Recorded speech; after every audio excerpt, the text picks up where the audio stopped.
এই গতকাল রাত্রে যে আমাদের টেকেরহাটের কাঠের পোলে যে আগুনটা লাগলো কিভাবে লাগলো এবং যদি একটু বিস্তারিত বলতেন আপনি। আমি রাত্রি 2:25 সময় আমাকে আমার ঘরের থেকে যারা কর্মচারী ছিল এরা আমাকে অবগত করলো যে টেকেরহাটে আগুন লাগছে। আমি সাথে সাথে ফায়ার ব্রিগেডকে ফোন দিয়ে জানানোর সাথে সাথে এখানে আসতে হয়তো আমার সর্বোচ্চ 5 মিনিট সময় লাগছে। আইসা দেখি আগুনের শিখা 15 থেকে 20 ফিট হাইটে চলে গেছে। হ্যাঁ, এরপরে ফায়ার ব্রিগেডের গাড়ি আসলো 5-7-8 মিনিট পরে। আইসা দুদিক থেকে তারা নিয়ন্ত্রণ করার জন্য যথেষ্ট পরিমাণ চেষ্টা করে।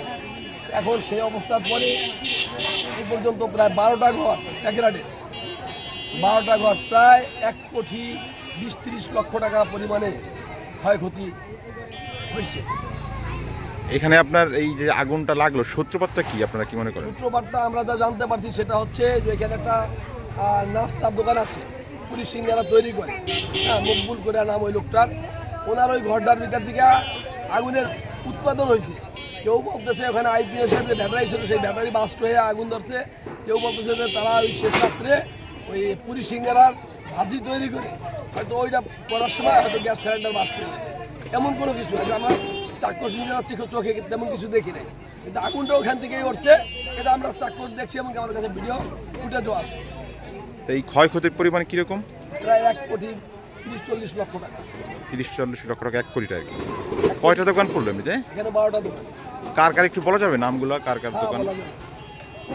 ওই একটা সাইডের দিকে বলি, একটা পাটের দোকান আছে জাহাঙ্গীর এন্টারপ্রাইজ। হ্যাঁ, জাহাঙ্গীর এন্টারপ্রাইজ। আর একটা হচ্ছে ওই হোটেল, তার পাশে একটা ডাক্তারের ফার্মেসি। এখানে আমার বিসমিল্লাহ ডেকোরেটর, আমার পাশে মহিন ইসলাম মনি, হ্যাঁ ওনার ঔষধের দোকান। এরপরে মতিউর রহমান তার ভ্যারাইটিজ স্টোর। আর এরপরে পাশে আর একটা চায়ের দোকান আছে। এরপরে যে আমাদের স্বাস্থ্য ভাই কবির শেখ, ওর একটা বড় মাপের মুদি দোকান। এরপরে বাদল ডাক্তার, হ্যাঁ ওনাদের আছে একটা ডিসপেন্সারি, ওই পাশাপাশি একটা ডাক্তারের চেম্বার। হ্যাঁ, ওর উত্তরে আর একটা আছে ইসরাফিল ডাক্তারের ঘর। হ্যাঁ, মোটামুটি 12টা ঘর এখানে আজকে রাত্রে।